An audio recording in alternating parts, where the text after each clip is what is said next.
Welcome to another episode of The Unseen Paranormal, where some of the scariest things are unseen. I'm your host, Eric Freeman. Hey everybody, welcome back to the show. Today we are chatting with Ward Hiney. Ward is the producer and director of the new paranormal docuseries Dark Holler. Dark Holler follows the experiences of a family harrowed for generations by an ancient spiritual darkness. Initially centered on a young woman that claims to have been possessed in the midst of her witchcraft and drug addiction, the series takes a number of unexpected turns as we uncover family secrets unknown to our initial subject, explore local geographical and historical connections among this and other cases of high strangeness, and even document unexplained phenomena as the film crew experiences them with the characters.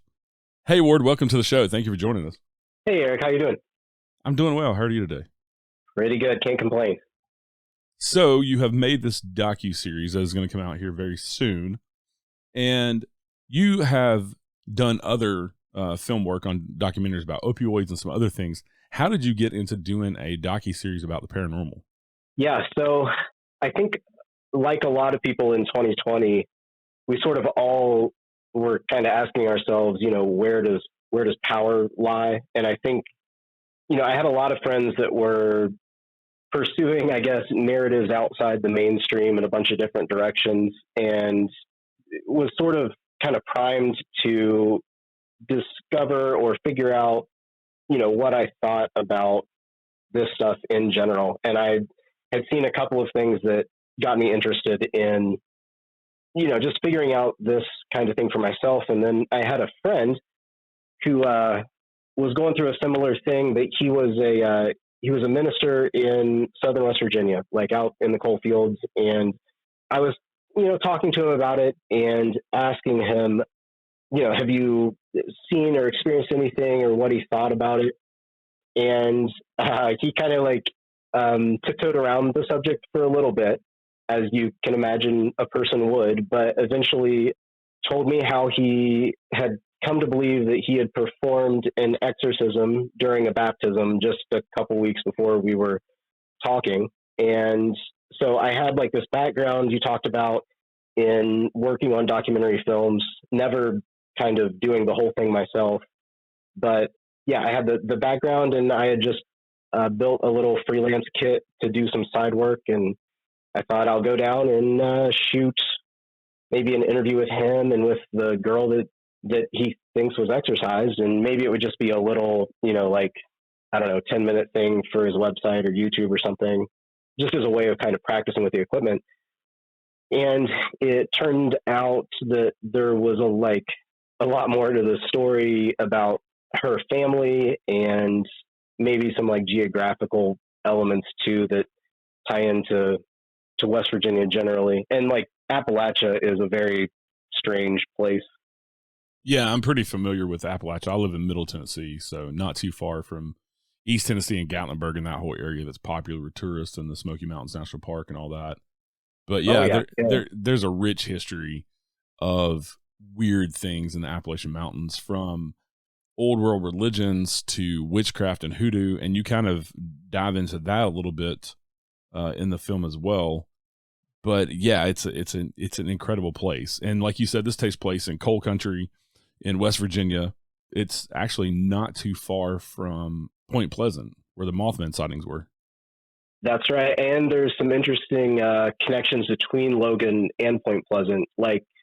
Logan was not called Logan initially. It was called Aracoma, and there's still things named for Aracoma there. Aracoma was the daughter of Chief Cornstalk. If you're familiar with the Point Pleasant Mothman, lore, one of the proposed theories for the presence of the Mothman is that it was the curse of Chief Cornstalk on Point Pleasant. He was an Indian chief who they captured and then summarily murdered in a fort there in Point Pleasant. And it's the folklore version of it is that with his dying breath, as they were killing him, and I think his son that they captured with him, if I'm getting that right, with his dying breath, he cursed the people. And his daughter is Aracoma, who not only is Logan named for it, but she was actually buried, it said, under what was the Aracoma Hotel and is now the county courthouse, the Logan County Courthouse. There's actually a plaque there describing that.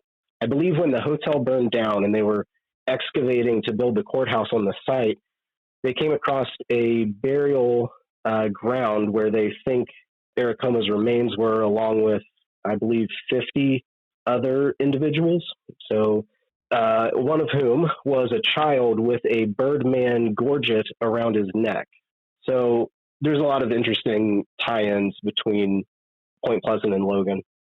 Yeah, and there's just some of these places around the country, like Point Pleasant with the Mothman stuff, and then like Skinwalker Ranch is huge kind of in the pop culture right now because of the TV show. Yeah. But there's just certain places around the world even that are just weird. And your film here reminds me, if you ever saw the film Hellier from Greg and Dana Newkirk, it seems like it's going to be, I haven't seen it yet because it's not out, but from the trailers I watched, it seems like it's going to be one of those weird intertwined, just all this phenomena that just weird connections and synchronicities and that type of stuff, like with Hellier. You know, it's weird. So Hellier was kind of the impetus for me asking my friend there, his name is Josh, was kind of the impetus for me asking about it because I saw that Logan is like, I think it's like 45 minutes or an hour from Hellier. And when we started like social media stuff early on, I had some people from Hellier area, like from Eastern Kentucky, basically between, you know, there and Logan, were like messaging me and talking about having seen some of the same stuff. So like one of the synchronicities, I guess, that we kept running into was overly large flocks of carrion eaters, whether that's like crows or vultures. Like we encountered it, and Kristen and her family talked about encountering it, and that ties into a million weird experiences they had with birds in general and owls. But people would send me stuff from like Eastern Kentucky where they were like, you know, and during this period where you were down there, we saw stuff, or they had seen huge flocks of turkey vultures and stuff, like larger than they're used to seeing at the same time, which was weird. I mean, it's not like a thing that defies natural explanation or anything, but it just was a weird thing to pop up like that. Yeah, and I've seen some other cases where there are interesting coincidences with large flocks of birds. One that comes to mind is Chad Kalick, who considers himself the American ghost hunter, but he did a documentary a while back, and that was kind of one of the things that he kept noticing around his family, and it had some things to do with like demonic ties and that type of stuff. And also even going back to the Bible, you have some ties to flocks of birds and that type of stuff as well. Yeah, you mentioned the Bible. So like one of the real interesting things that we ran into was we would take kind of these phenomena, the synchronicities of the birds and the owls and a couple of other things, and we would go, because we're, you know, I'm Christian, I say like, I don't think that you can actually escape your worldview. And if you don't think that you have one, you're probably like the most susceptible to being a slave to your worldview. So when we're looking at this stuff, I am looking at it inescapably from that worldview. So one of the things we would do is we would take some of the phenomena and synchronicities and we would go, okay, what can we know about this from scripture, right? Let's just look at the Bible and see what there is. And it's very interesting. There's an entity with a name described, surrounded by like a lot of these things, owls and flocks of carrion eaters. And it happens to coincide with an entity that Kristen herself was consciously paying homage to, worshiping, as well as, unbeknownst to her, members of her family in the past. So all the synchronicities start to add up to kind of a, I guess, an inductive case for being able to say, I don't know, like this thing's at least kind of behaving like a thing that has a name that goes back a long, long time. Right. And also you were talking about the Native American child that was unearthed with the bird around his neck, and thunderbirds and large birds are synonymous with Native American culture all over the United States. Yep. And one of the things that we ended up finding out that was a very weird synchronicity is how many people in Kristen's family have had experiences with thunderbirds or very large, like biologically impossibly large birds. And that didn't come up until we were sitting in the middle of an interview with several members of her family around. And I think I asked her mom at one point, have you ever seen any unusually large birds? Because I had heard one story at that point about it.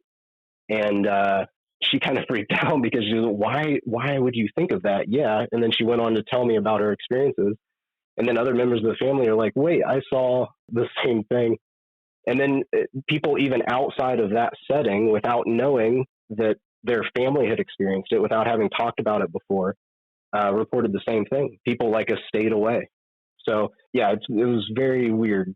Yeah, and that's like we were talking about, that's a weird part of the country. There's even going to the mountains, because I go to Gatlinburg on vacation, and going to the mountains, there's a very different feel and kind of energy. I don't know how to describe it. It's just a different place. Yeah.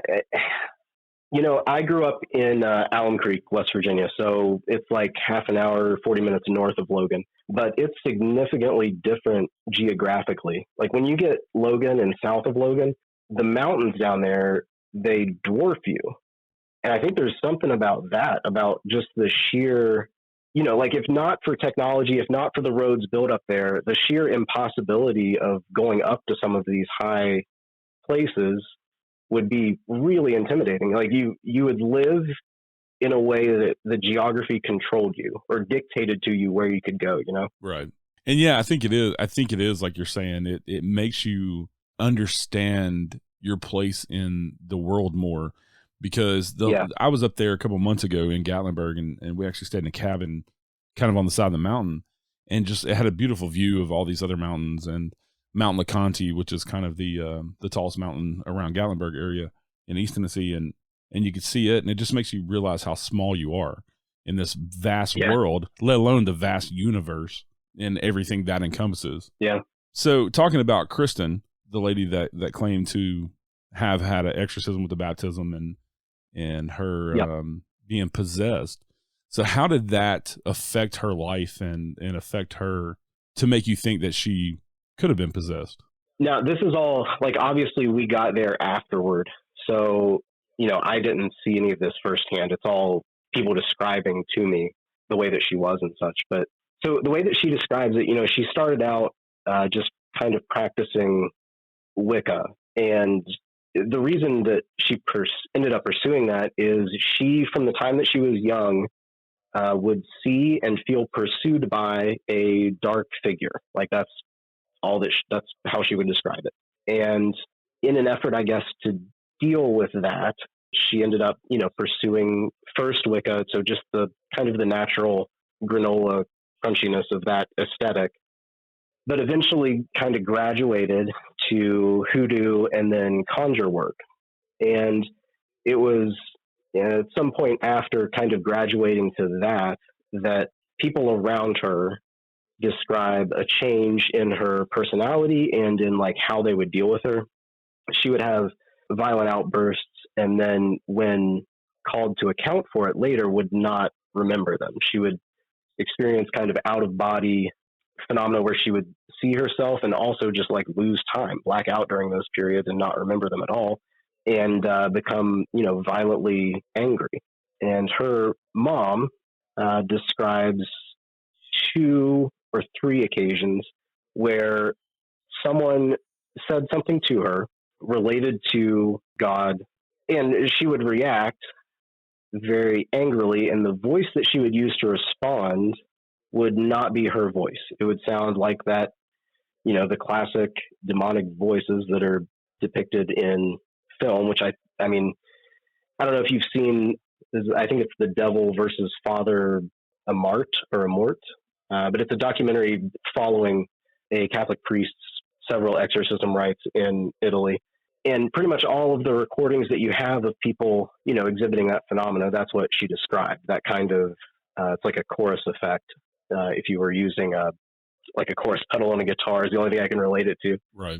And she would, get violently angry and respond in a voice that was not hers, and in a way that scared the people that were there to the point that they wouldn't talk about it. And we get into this in the film. It doesn't make sense initially when she says it, but Kristen's mom, her name is Heather, she had experienced this kind of thing with members of her family prior. And she said that she recognized the voice, and there were several other things, like basically wanting it dark almost all the time, only emerging from your room for, bare biological necessities, the voices, the violent outbursts, not remembering your past. These are some of the things that people described and that Kristen describes insofar as she could describe blacking out for events. Like, she'll remember the one instance where Heather's husband, Kristen was going through heroin withdrawal. So part of the darkness that everyone describes overtaking her once she got into this heavy conjure work, part of it was opiate addiction. And apparently she had detoxed before, and it had not been like it was this last time. It had not been nearly as violent as it was. But she was undergoing the effects of drug withdrawal and was sitting at Heather's kitchen table and just talking about how bad she felt. She thought she was going to die. And Heather's husband, Mark, approached and said, you're not alone. God is always there. And apparently she turned to him and responded in a voice that Heather describes as demonic, "I don't believe in your God," which would be fine, except Kristen says that she blacked out for that. She does not have a memory of that. And Heather describes the voices being the same voices that she's heard in her brother a generation prior. Her brother was also engaged in witchcraft of some sort. We weren't able to nail it down. It seemed very eclectic, from the stuff that Heather remembers being on the table and that kind of thing when he was doing stuff that she saw.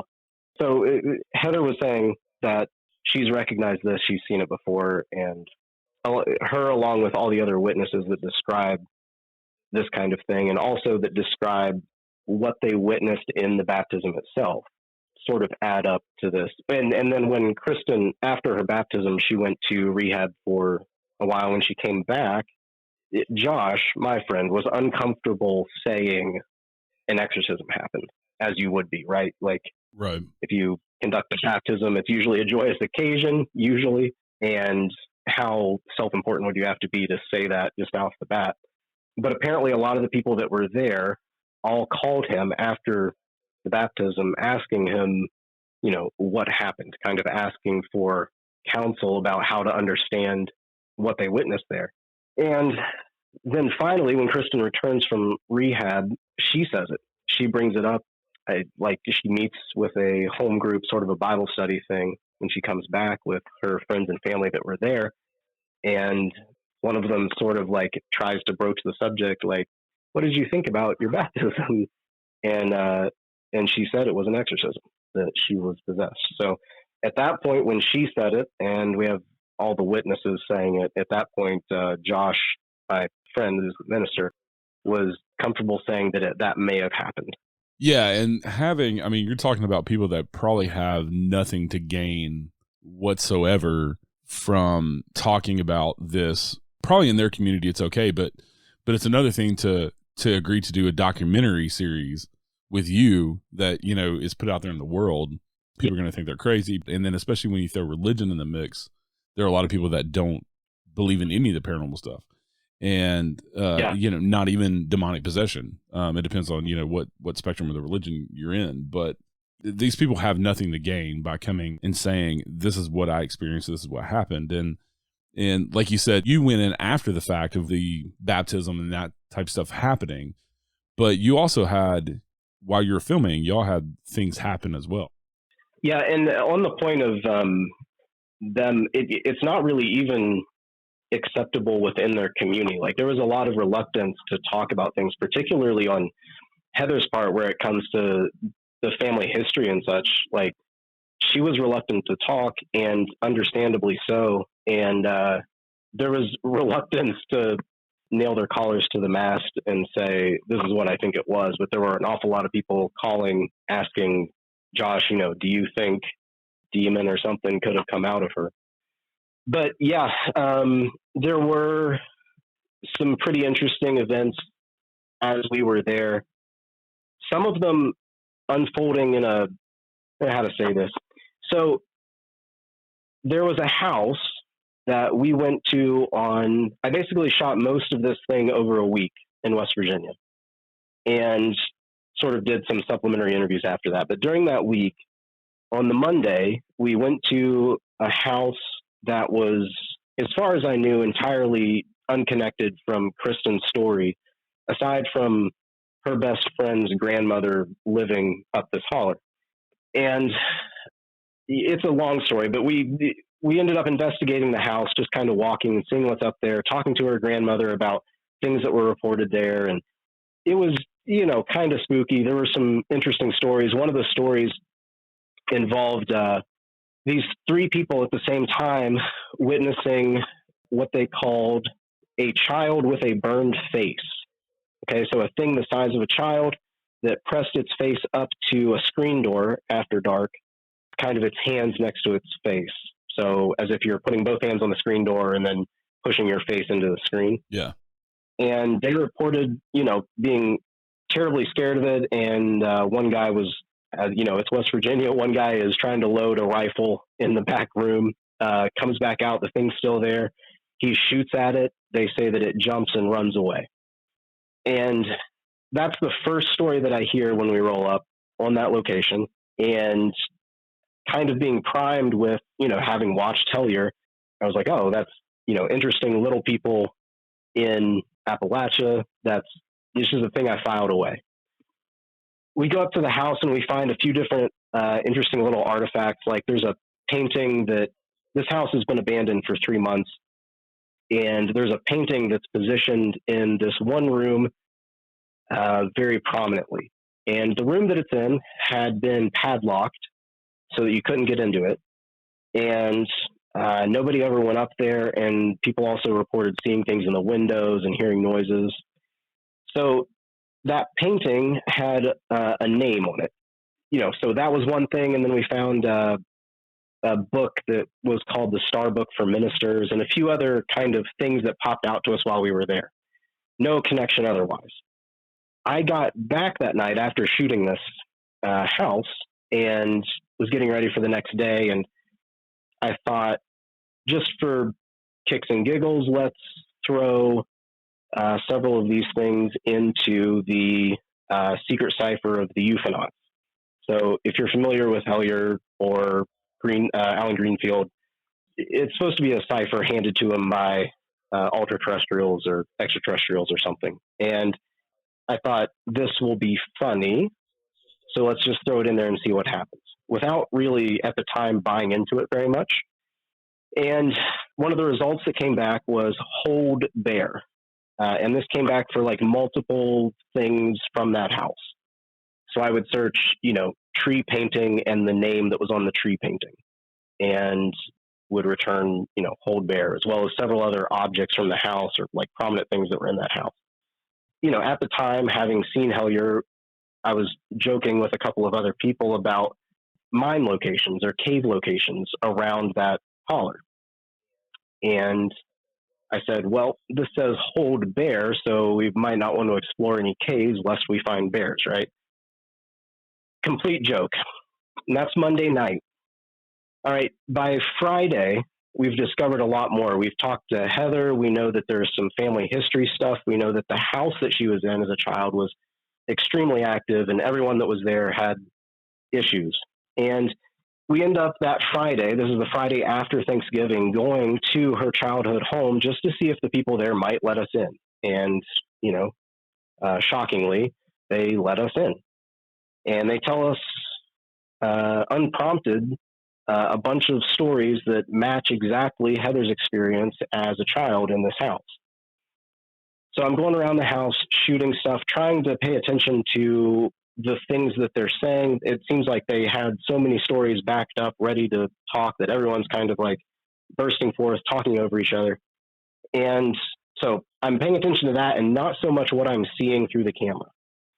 I get back, and I think a weekend passes, and I'm going through footage, and I start to look at the footage from this house, and I notice that as soon as you're in the house, there are 4 statues of bears, and each of 2 of them hold signs. One says welcome, and the next one says go away. And every wall in this house, I believe, is covered in art, whether it's statues, blankets, paintings, dream catchers, depicting bears. I mean, everywhere, Wow. to the exclusion almost of any other animal. Like there's a horse head coat hanger, and there's a depiction of a wolf, and upstairs there was like a Jurassic Park poster that you could count as like a dinosaur, right? But like there's a closet piled high, like piled up to my height with stuffed teddy bears. So it scared me a bit because hold bear, man, like that's enough bear, thank you. And I won't be messing with the secret cipher of the euphonauts anymore. But yeah, there's a lot of things like that where we're down there, and I don't, we are someplace, and I know that the reason that I had for going there, but it turns out that is not the reason that I am there. And it's a lot of weird stuff like that, I guess.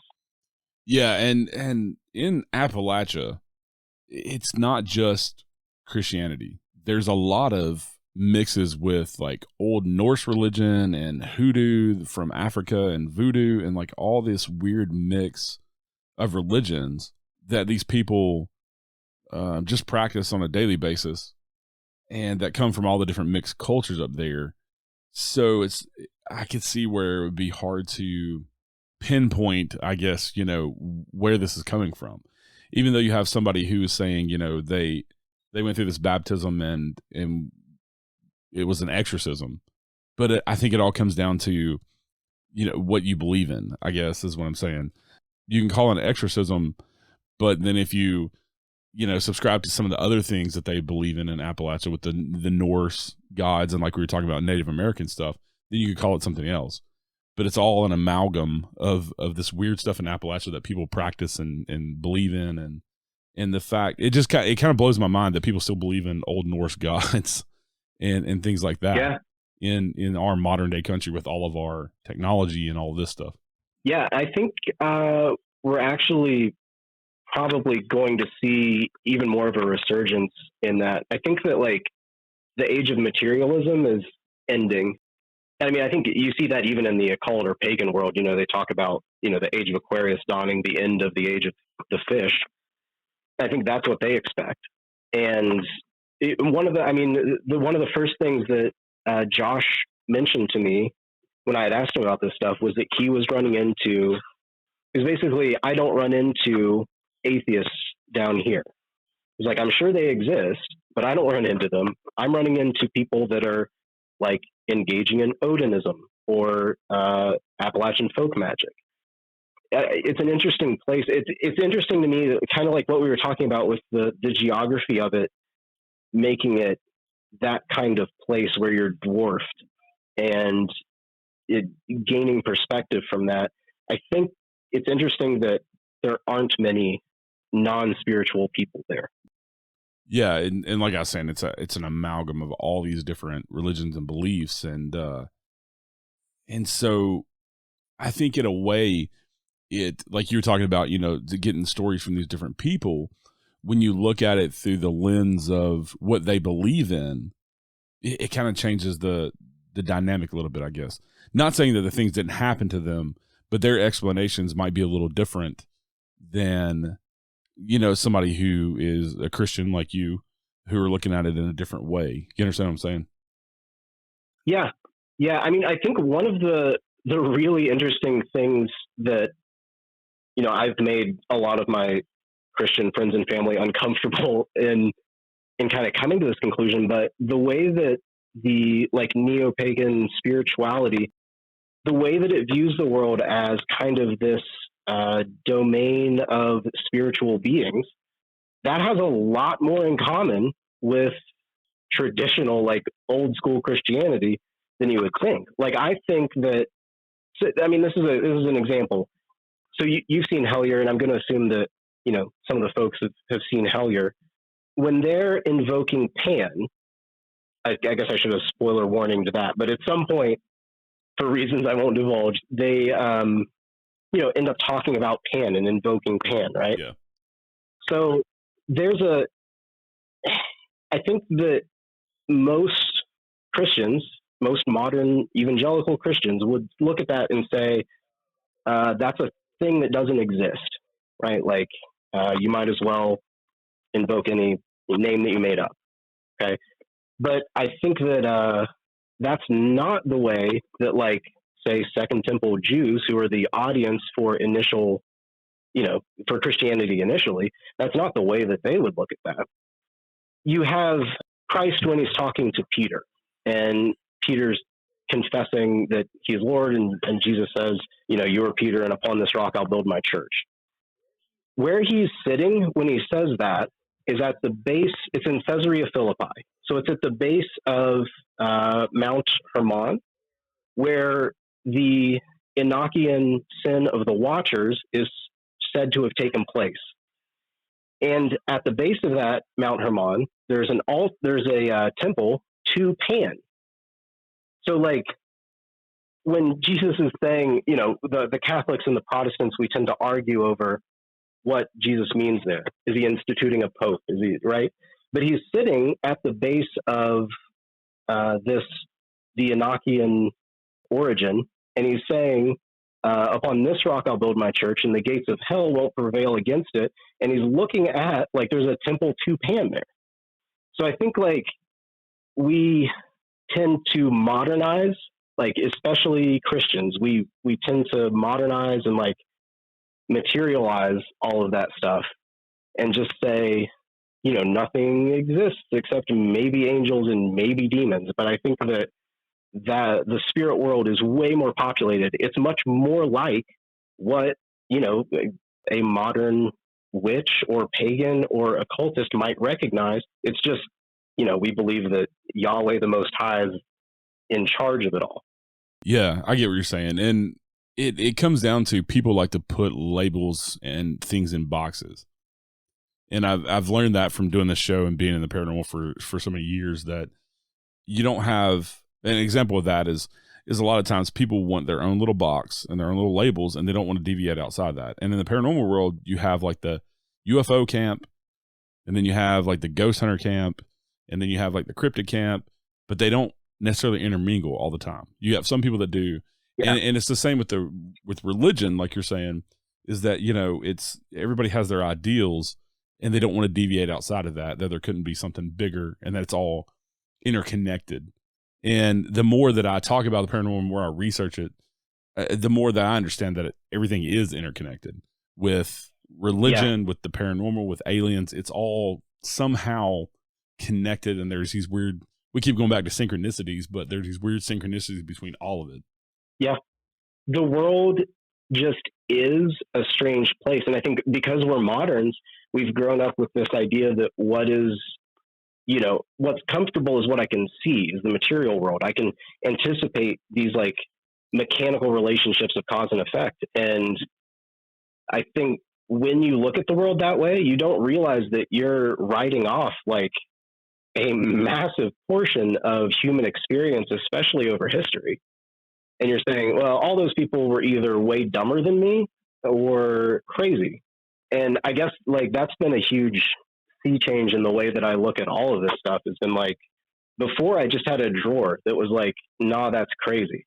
And I could just put whatever, didn't fit with my narrow box that you're talking about. I just put it in the nah, that's crazy drawer and not have to think critically about it, but not really thinking about, like, how many people that just makes a liar. I don't know. So yeah, I'm just not as comfortable doing that anymore. And now it's kind of like, okay, let's think critically about this. Does it seem like this person is credible? Do they have anything to gain, like you're talking about?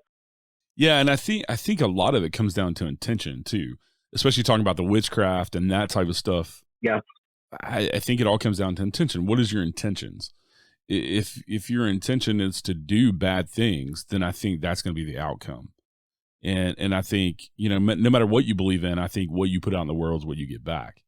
And so if you're doing witchcraft to do negative things and invite negative things in, I think that's what you're going to get. And if you do good things in the world and put out good things, you can call it karma, you can call it God, whatever you want to call it, it comes back to you good. And, and unfortunately, drug addiction is a huge problem. all over our country, but especially Appalachia with opiates and that type of stuff. And so it seems that a lot of these cases that I hear that could possibly be something possessing somebody, whether you believe in demons or that it's a spirit possessing them or whatever, it seems like when they break themselves down with addiction or, you know, depression or other stuff, that it's just easier for something to attach itself to them and to manifest through them. Yeah, I agree. You know, in the Greek word that's translated sorcery in scripture is pharmakia, right? From where we get, you know, pharmaceuticals. Yeah. And you look at like the history of, and this is yet another reason why I think we're going to see a rise in spiritualities of various sorts incoming soon, is you have, you know, the endorsement of using DMT, psilocybin, LSD, this kind of thing, like hallucinogen. Yeah. And then you look at the history of that, like listen to, you know, Graham Hancock on Joe Rogan, right? Talking about the history of psilocybin mushroom use. Like it is oftentimes used in these rituals to open yourself up to things. So, I mean, I don't think it's shocking when that is the case. And like the other thing about, you know, the thing about that is I agree with you to a degree about intention, but the other thing is like, because it's on these things on the other side of the veil, they don't necessarily have to tell you the truth, right? Like the thing that you think you're talking to doesn't necessarily have to be that thing. Right. There's that trickster element to it where it's hard to tell how many layers of deception and where it's coming from. And so like, yeah, you throw all that in the mix with a heavy opiate problem and stuff that just leaves you vulnerable to not being able to critically think. Yeah, you're going to have a lot of it. And like, have you listened to Pennyroyal? I have not. So Pennyroyal, if you like Hellier, Pennyroyal is it's almost not a sequel, but it's almost a companion piece. And they talk about how high the rate of mental illness is in that particular part of Kentucky. And there's a lot of weird stuff with the state, like, mental asylum down there too. But, and you know, that's similar. We talk about how there's a abandoned mental asylum in West Virginia. It's like a famous haunted location. Trans-Allegheny. Yeah. Trans-Allegheny Lunatic Asylum. Yeah. Yeah. So like, you know, I think there's some overlap there, and I don't know how it works, what the mechanics are, but there's definitely some kind of overlap there with mental illness, use of drugs, and particularly like heavy hallucinogenic drugs and spiritual activity. Yeah, and it seems in those areas, the spots that we were talking about, you know, around, especially the United States. I haven't done as much research in these spots in other countries, but even like out in Utah where Skinwalker Ranch is, it seems like there's a bigger mental health problem and drug problem in that area. And like you're saying, with, you know, being so close, Logan County being so close to Point Pleasant and with the Appalachian Mountains and all the weirdness there, it seems like these pockets have a higher incidence of drug abuse and mental health issues and that type of stuff, which is interesting, interesting to go along with it. I'd like to see the statistics on that, but that's just my observation. Yeah. And I think another thing that's been a major change in the way that I look at the world since taking this project on is, you know, you could run, if you wanted to ask the question, why is the drug abuse so high? Then you could run like a sociological analysis and be like, well, it's an economically depressed area, or look at in other communities, maybe like family structures that are falling apart due to the economics or whatever it is. And you could come up with, you know, a sociological causal chain that explains why the drug use is so bad, which explains why the mental health is so bad, right? Right. And I look at that kind of like if you were to take your EMF meter out to a location that was reported to be haunted, and these people are having experiences, and you take the EMF meter in there and discover that, the electromagnetic forces are way higher here than they are outside the home. And you could say, well, the electromagnetism is causing people to experience or imagine these things that aren't real. And that would be a material explanation for it. Right. But you don't know, I don't think there's any way to know which causes the other, right? So like maybe the spiritual activity causes the EMF, right? That's what everyone's operating on now.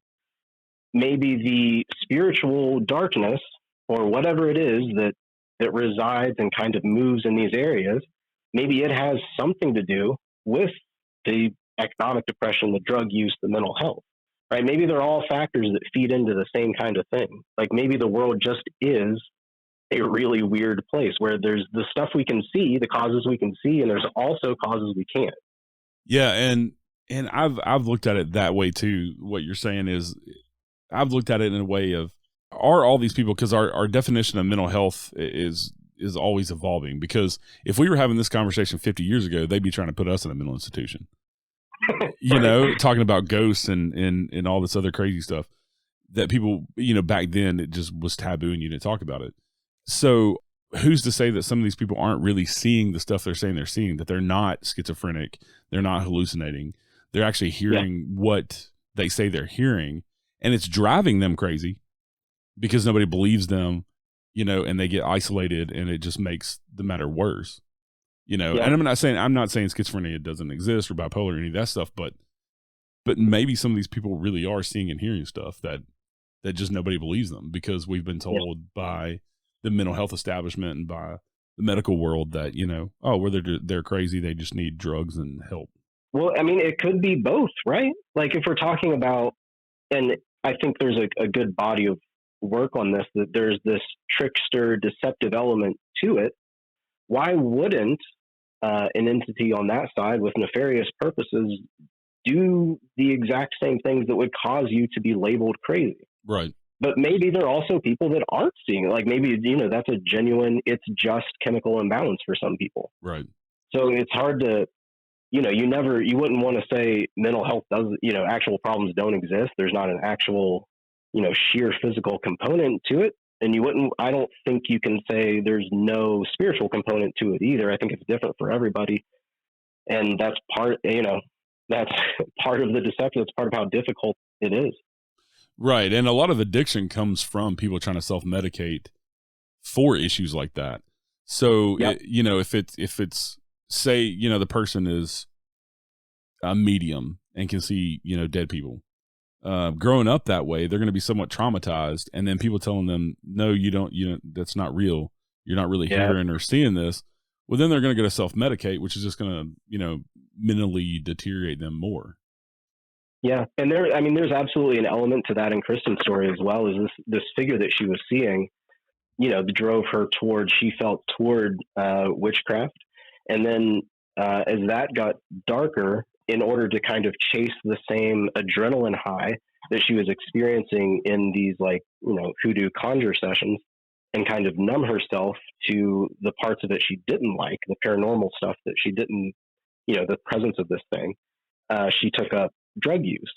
And so, like, and then, you know, it feeds back into each other. It's a manifold problem, like a multifaceted problem.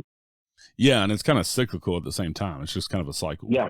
Yeah, I just find all that fascinating, how it all kind of rolls together. And when you think about it in that way, that, you know, it's cause and effect, and both can affect each other, then it just kind of, like you're saying, that, you know, doing this film has kind of opened your mind to look at the world differently. And and that, you know, that's one of the ways, like me doing the paranormal stuff, I've kind of thought about things in that way.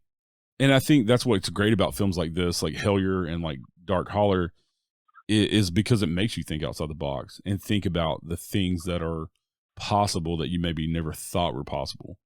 And even if you watch films like this and don't completely buy in, it's still that little voice that says, well, maybe this is real, you know? Yeah. And that's why I always try to make the point that, like, people in your story here, they have nothing to gain, nothing whatsoever. If anything, you know, the way that trolls are on the internet, they're just going to, you know, Kristen's going to be torn down and people are just going to call her a drug addict. Yeah. Because that's the easiest explanation, instead of trying to believe that this stuff really exists. And I think part of that is because people are scared of this stuff and they don't want to think that it exists. Yes. Yeah, I agree. I think, unfortunately, I have to, in a couple of places, appear in the series just to explain what we're doing. But I really tried my best to stay away from putting my like meta narrative on it. Right. Like I said, to a degree, it's inescapable that your worldview is going to color how you perceive things. But as much as I could, I tried to just offer a vehicle for these people to tell their stories and kind of leave the audience with, okay, what's your explanation? What's an explanation that is powerful enough to explain this stuff and make sense of exactly what you're talking about, like the apparent credibility of these people, their lack of anything to gain, and the pattern, I think, is the biggest kind of piece of evidence. It's just the same things keep showing up over and over again. People that don't know each other, separated by decades.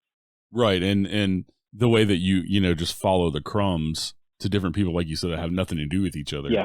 And it's not like it's some grand conspiracy in this small town in West Virginia to get a documentary filmmaker to come and expose their lives and secrets. Yeah.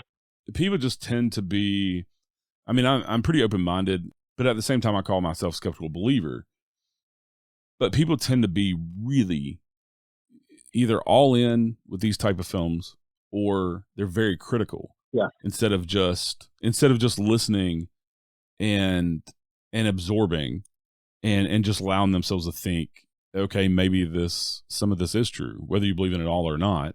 And then I'm excited to see the film, just from the trailers and the research that I've done to have you on the show today, because of the way that I seen your approach. Like you were saying, that you tried to stay out of it and not have a narrative, but just follow where it took you and let the actual people who were part of the story tell their own story. Yeah, that's the goal, man. I'm no expert in this. Like, if I had heard, if 2 years ago you had told me that I would be saying any of this or involved in a project touching on any of this, I would have called you crazy. And like, trying to figure this out has forced me to, reevaluate my worldview and change, figure out what the explanations, what are the explanations that are at least plausible. I think that's the best we can do with examining this like paranormal stuff, because there is such a trickster element, and there's this, it's hard to know what to believe. Right. I think the best you can do is like build kind of an inductive case, right? Like a mosaic of different pieces of evidence, following those breadcrumbs, and then just like, okay, I got to adjust my worldview to what the data is, what I'm actually seeing. Yeah. And the best you can do, as doing the docuseries, is just put the information out there and let people make up their own mind. Yeah. This is what we encountered. This is the story. It's there. I'm not going to try to tell you, what you should take away from it or believe. And yeah, I think that's the best way for paranormal in general. I think that's the best way to do it.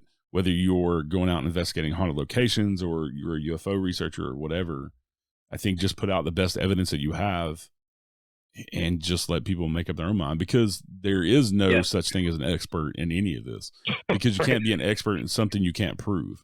Yep. And I think bringing to light stories like this and connecting the threads to different people, some people, it will broaden their horizons with the paranormal and make them think, differently, and not be in that little box. Yeah. It'll change their mind a bit, like it has yours. Yeah. Hopefully. Or I wouldn't even say hopefully, honestly. It's like you said, it's a platform for this story. And I'm, following all these threads because I feel like to do justice to the stories that these people are telling, you have to, show the history of it, like show the framework where this even can possibly make sense. Because it's too easy to dismiss. If you just rolled up on somebody that said, I was a drug addict, I was possessed, and then I was exorcised in the small town in West Virginia, that's real easy to dismiss. Like, okay, I'm sure. Right. But then you start like tracing all these lines back through the family secrets and the connection to geography and stuff, And then it makes that claim a little bit harder to just dismiss. It makes it a little bit harder to throw it in that drawer of just, that's crazy, I don't have to think about it. Yeah, I think with social media and people being disconnected, I think it's easy to, like you say, dismiss somebody like that. Yeah. And so, to do something where you're deep diving and saying, well, this is why this could possibly be what happened to her, I think is, great. Because like you said, on the surface, it's very easy to dismiss somebody like that and, oh, well, you're crazy, you're a drug addict, whatever, and marginalize those type people. But it doesn't mean, you're messing with people's lives. Yeah.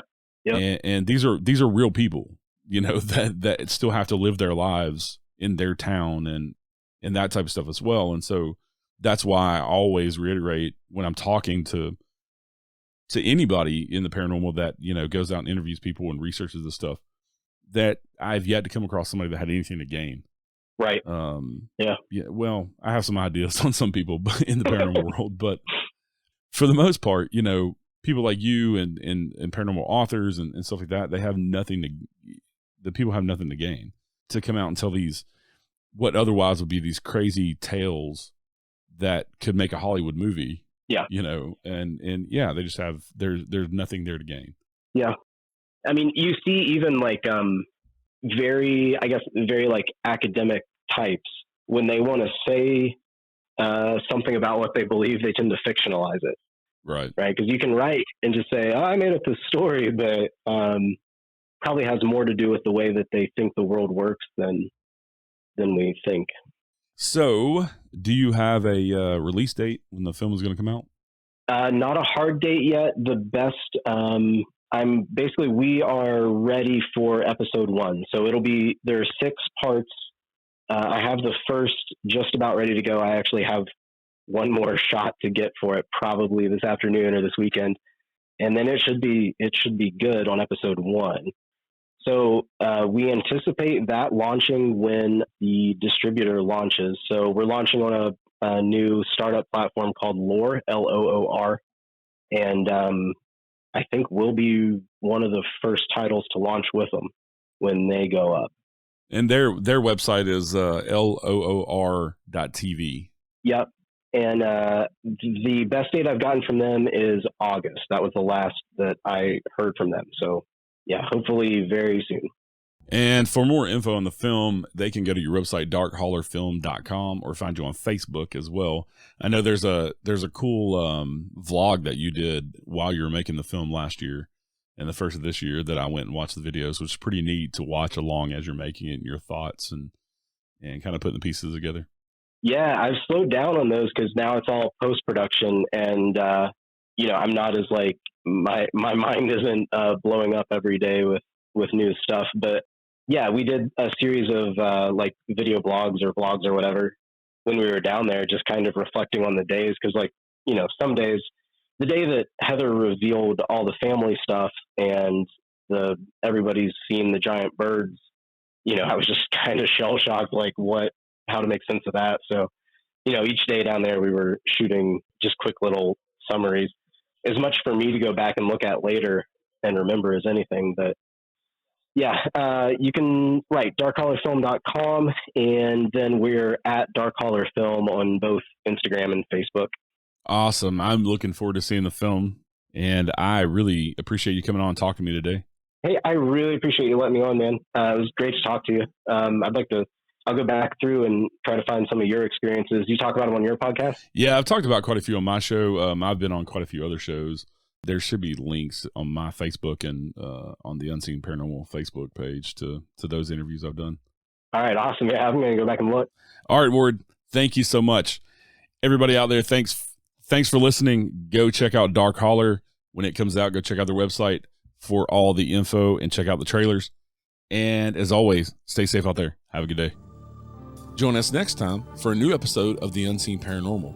Until then, head over to the Unseen Paranormal Lounge on Facebook for all the latest updates and discussions about the show. You can also find us on Instagram, Twitter, or at unseenparanormalpodcast.com. And please rate, review, share, and subscribe to help more people discover the show. The Unseen Paranormal Podcast is proud to be the ambassador for paranormal for Verbal.com. A big thank you to my friend Chris Lips for the awesome theme music. You can find more of his music on Apple, Amazon, or Spotify. And as always, thank you for listening. You have come to the end